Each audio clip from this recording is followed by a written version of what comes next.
देखिए दोस्तों, अब आपको क्या सीखना पड़ेगा। अब आपको वर्टिकल रेज के बारे में जानना होगा दोस्तों। देखिए एक शब्द होता है वर्टिकल रेज, यानी लंबवत किरणें। देखिए दोस्तों, ये लंबवत किरणें क्या होता है? लंबवत किरणें किसे कहा जाता है? ध्यान रखना भाई, 90 डिग्री के एंगल को ही, 90 डिग्री के कोण को ही क्या कहते हैं हम लोग? लंबवत किरणें कहते हैं, वर्टिकल रेज कहते हैं। फॉर एग्जाम्पल, अब आप लोग ये बताओ दोस्तों, मान लो ये तीन जगह है, ए और बी और सी।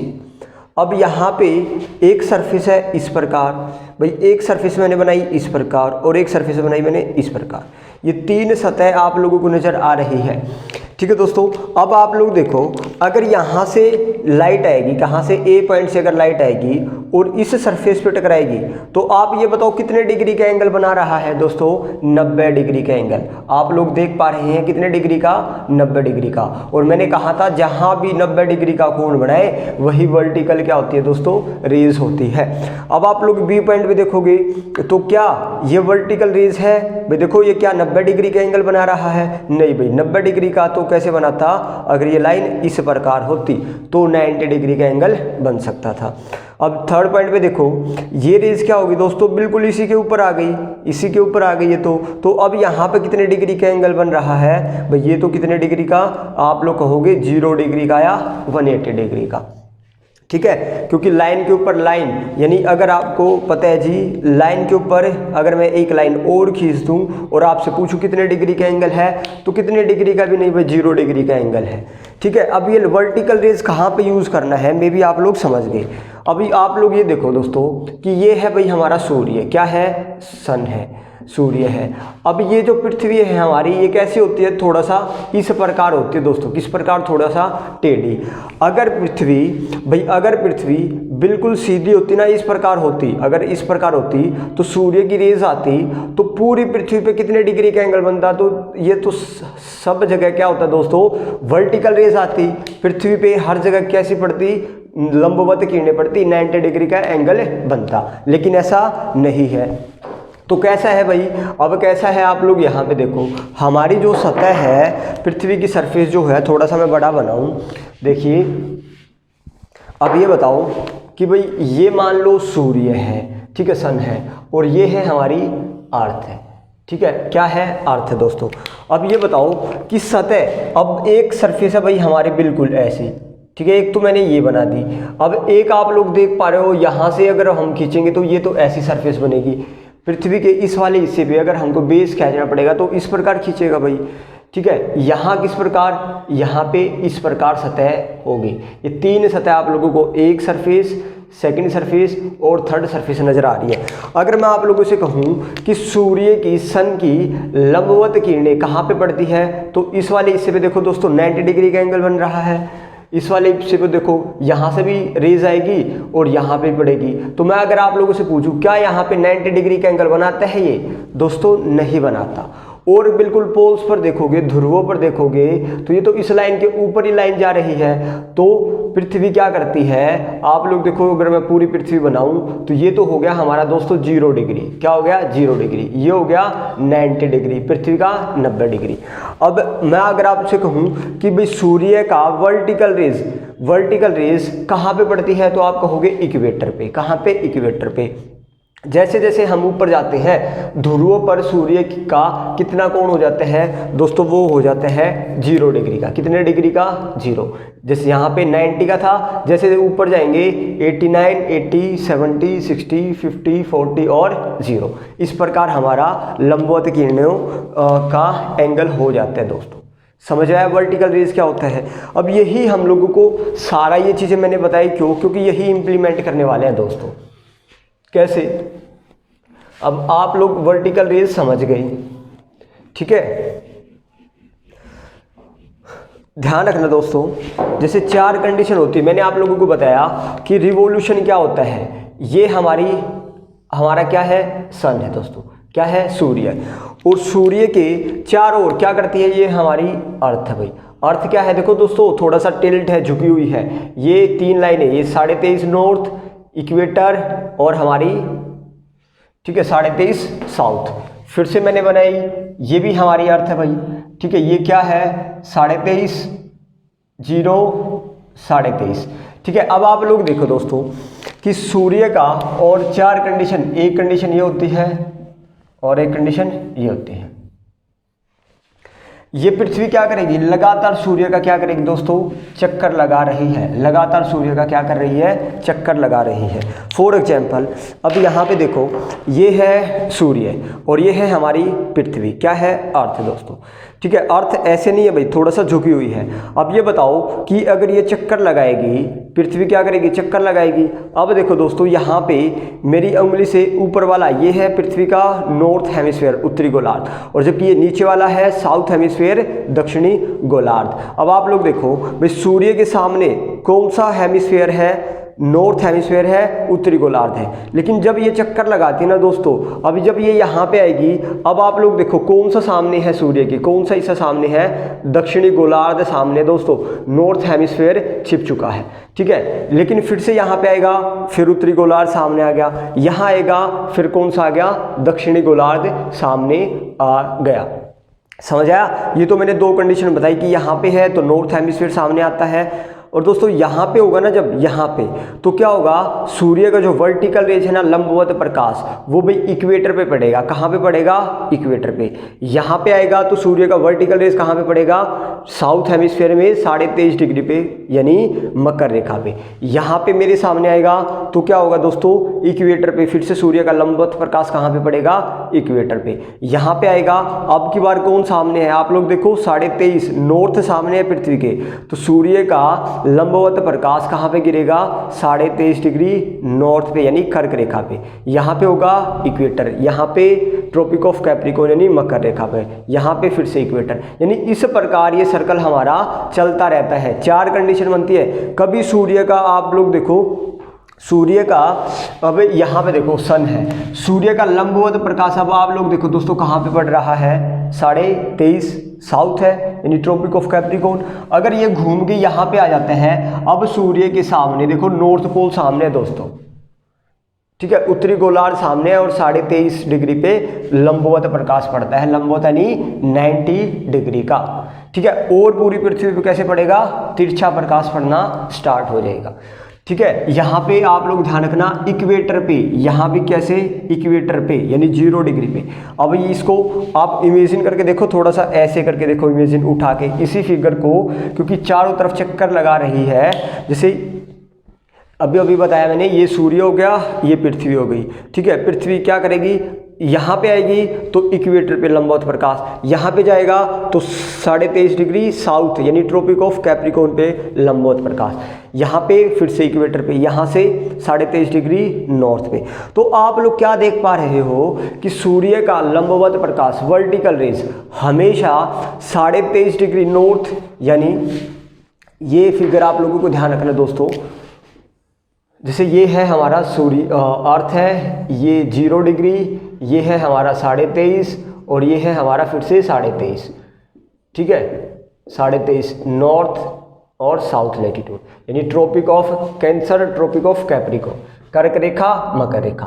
तो ध्यान रखना दोस्तों, सूर्य का लंबवत प्रकाश सिर्फ और सिर्फ कर्क और मकर रेखा के इर्द गिर्द ही घूमता रहता है। यानी कभी सूर्य का लंबवत प्रकाश, वर्टिकल रेज यहाँ पे गिरेगा, यहाँ पे, यहाँ पे, यहाँ पे, यहाँ पे, यहाँ पे, इधर और इधर, फिर से क्या होगा, ऊपर उठना शुरू हो जाएगा दोस्तों। यानी सूर्य का लंबवत प्रकाश, वर्टिकल रेज 23.5 से ना तो ऊपर पड़ेगा कभी भी, और ना ही 23.5 से नीचे कभी भी लंबवत प्रकाश, वर्टिकल रेज आएगी। तो इसीलिए तो दोस्तों हमने 23.5 डिग्री को क्या माना है, कर्क रेखा, ट्रॉपिक ऑफ कैंसर। अदरवाइज 25 या 30 डिग्री को ना हम लोग क्या मान लेते अपना, कर्क रेखा। इतना टिपिकल क्यों बनाना था? तो आप लोगों को समझ में आया कि 23.5 डिग्री को ही ट्रॉपिक ऑफ कैंसर क्यों कहा गया है, और 23.5 को ही मकर रेखा, ट्रॉपिक ऑफ कैप्रिकॉर्न क्यों कहा गया है। तो एक ही रीजन है दोस्तों, ध्यान रखना।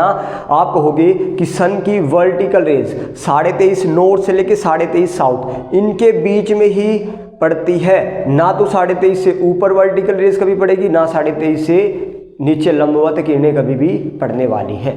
समझ आया? अब इनसे होता क्या है दोस्तों वर्टिकल रेज से, अब वो हम लोग थोड़ा सा आप लोग की बात करते हैं। तो ये 4 फिगर समझ में आया आप लोगों को कि कभी तो सूर्य के सामने कौन आ जाता है, कर्क रेखा, कभी मकर रेखा, कभी विषुवत रेखा, ठीक है, लेकिन उनसे ऊपर और नीचे नहीं जाएगा 23.5 से। अब एक ही फिगर में मैं आप लोगों को 2D फिगर में दिखा देता हूँ ये सब कुछ सारा का। अब आप लोग देखो दोस्तों, ये है हमारी अर्थ। क्या है दोस्तों? अर्थ है, पृथ्वी है। अभी मैंने बताया कि पृथ्वी के भाई बीचों बीच मैंने एक लाइन खींच दी, तो सभी को पता है भाई ये कौन सी लाइन है, 0 डिग्री। यहाँ पे नीचे भाई 23.5 खींच दिया। हम बात कर चुके 23.5 डिग्री को क्या कहते हैं, ऊपर भी 23.5 है। आप लोग कमेंट में बताओगे 23.5 डिग्री नॉर्थ लैटिट्यूड को और साउथ लैटिट्यूड को क्या कहते हैं? इसको कहेंगे दोस्तों कर्क यानी ट्रॉपिक ऑफ कैंसर, इसको मकर रेखा यानी ट्रॉपिक ऑफ कैप्रिकॉर्न। अब देखो आपको ध्यान क्या रखना है दोस्तों, यहाँ पे सन है, क्या है? सूर्य, सन।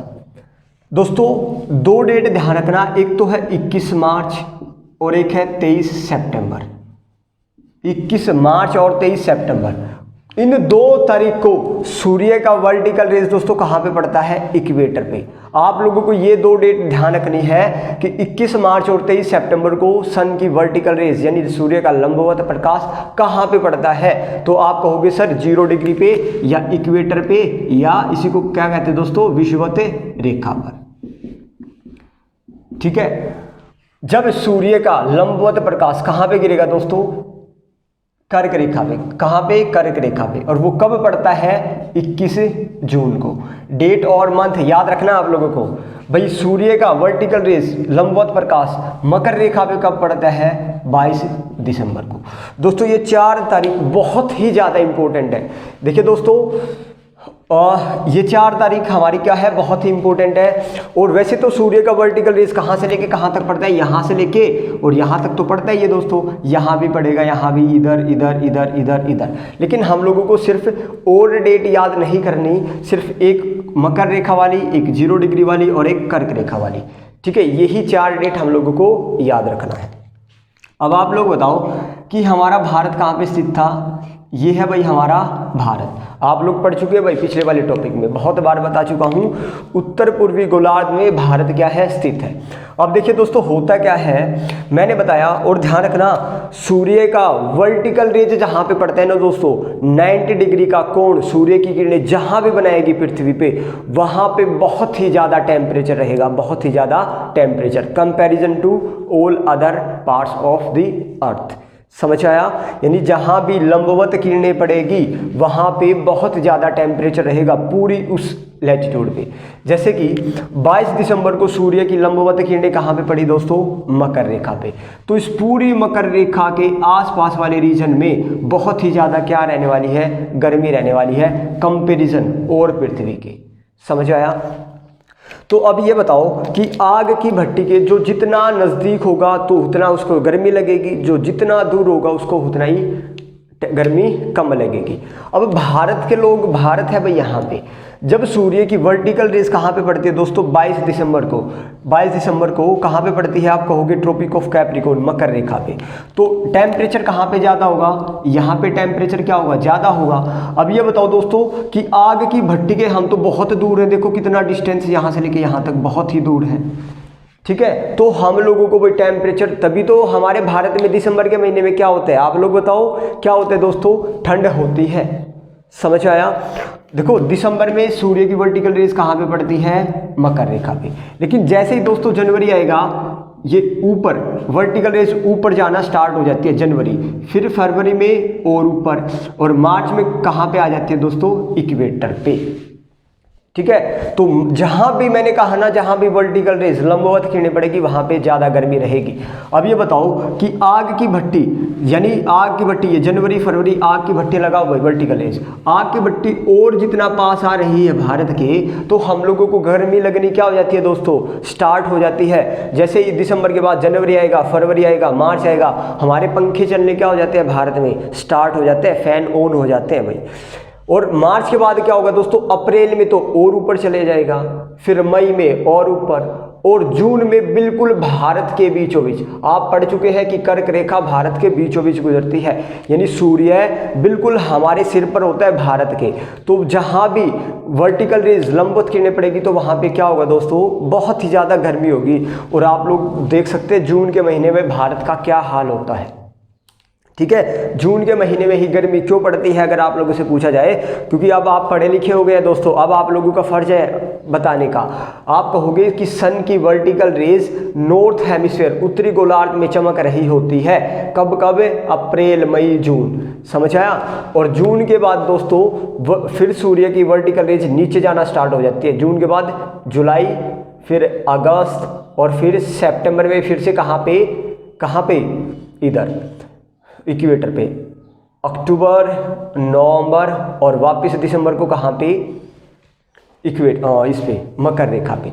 तो आप लोग क्या देख पा रहे हो दोस्तों कि सूर्य का जो वर्टिकल रेज है वो 23.5 यानी इस प्रकार ही घूमता रहता है दोस्तों। वर्टिकल रेज यहीं ही घूमती रहती है, ना तो इससे ऊपर जाती है और ना ही इससे नीचे।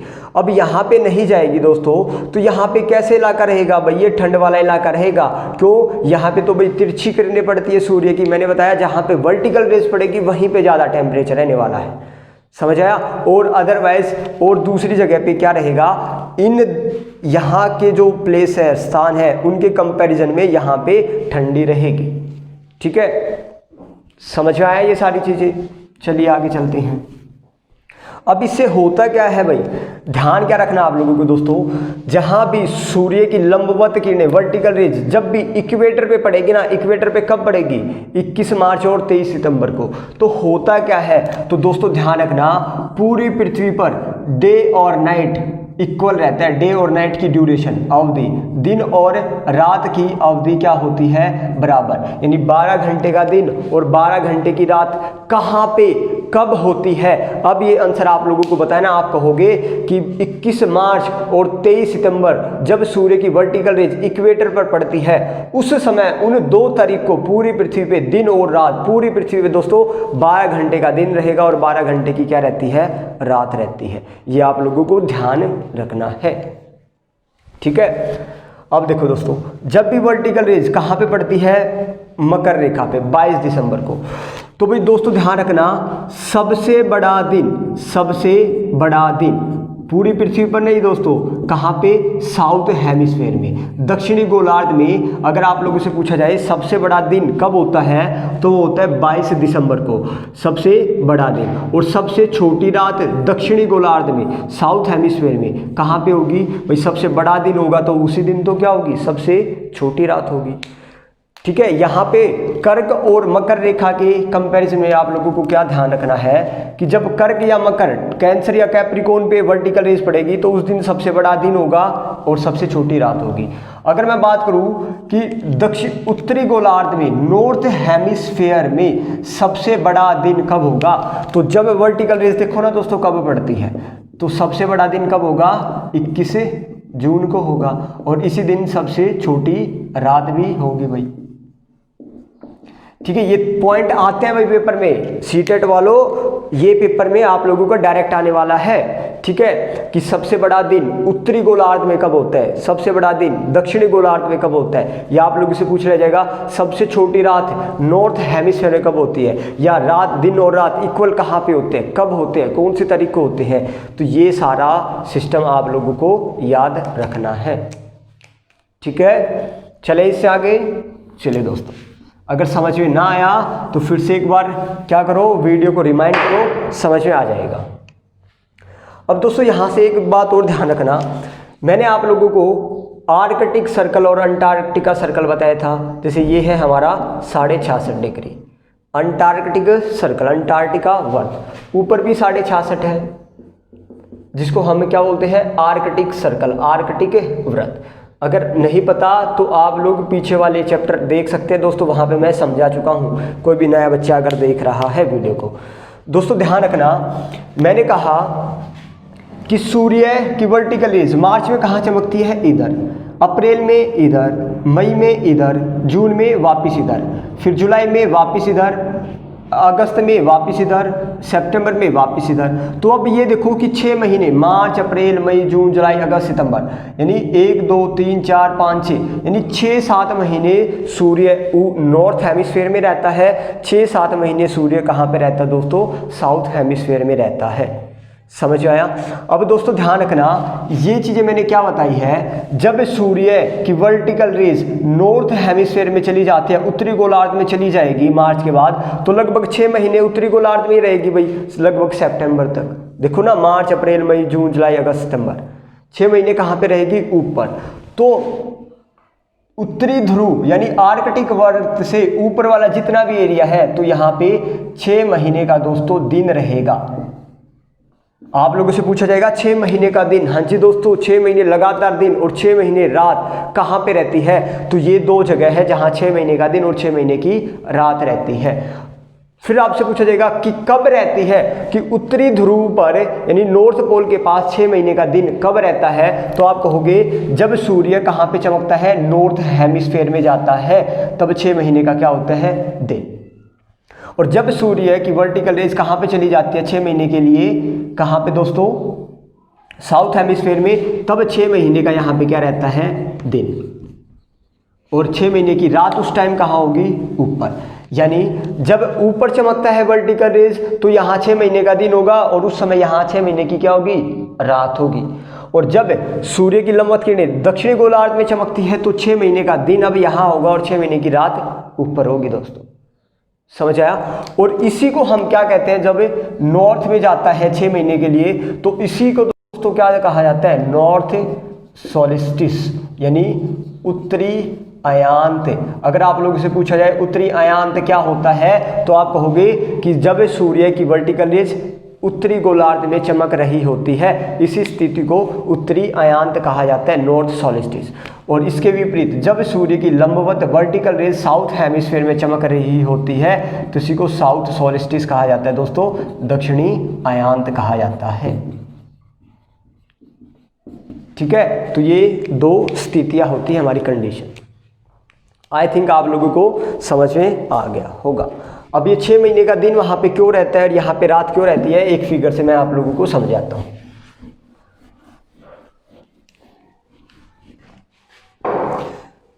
अब दोस्तों ये देखो कि ये सूर्य है, ये हमारा फिर से क्या है, क्या है, पृथ्वी है। अब ये थोड़ा सा झुकी हुई है। अब ये बताओ, यहाँ से लेके पृथ्वी को यहाँ जाने में ना दोस्तों 6 महीने लग जाते हैं। कितने महीने, 6 महीने। और फिर यहाँ से यहाँ आने में 6 महीने लग जाते हैं। जैसे 3 महीने, 6 महीने, 9 महीने, 12 महीने, यानी 12 महीने में तो 1 साल होता है। 1 साल में क्या करते हैं, पृथ्वी चक्कर लगाती है सूर्य का। तो ध्यान रखना, जब सूर्य की वर्टिकल रेज कहाँ पे चमकती है, अब देखो नॉर्थ हेमिस्फीयर सामने है, तो उत्तरी गोलार्ध में चमकेगी। समझ आया। यहाँ पे आएगा तब क्या होगा, इक्वेटर पे चमकेगी।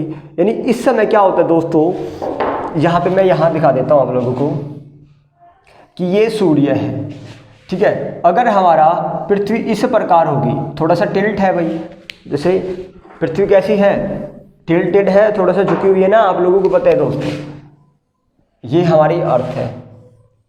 अब आप लोग देखो कि ये हिस्सा जो नॉर्थ पोल वाला हिस्सा है, ये तो बिल्कुल छुप चुका है भाई। सूर्य की लाइट कहाँ तक पड़ेगी, यहाँ तक गिरेगी भाई, पूरी पृथ्वी पे यहाँ तक रहने वाली है इधर। लेकिन इस वाले हिस्से पे, ये तो सूर्य के पीछे वाले हिस्से पे आ गया, तो यहाँ पे क्या रहेगा दोस्तों, 6 महीने की रात रहेगी। क्योंकि पृथ्वी लगातार कितनी बार घूम ले, कितनी बार घूम ले भाई, अपने एक्सिस पर कितनी बार घूम ले, यहाँ तो क्या रहने वाली है, रात ही रहने वाली है।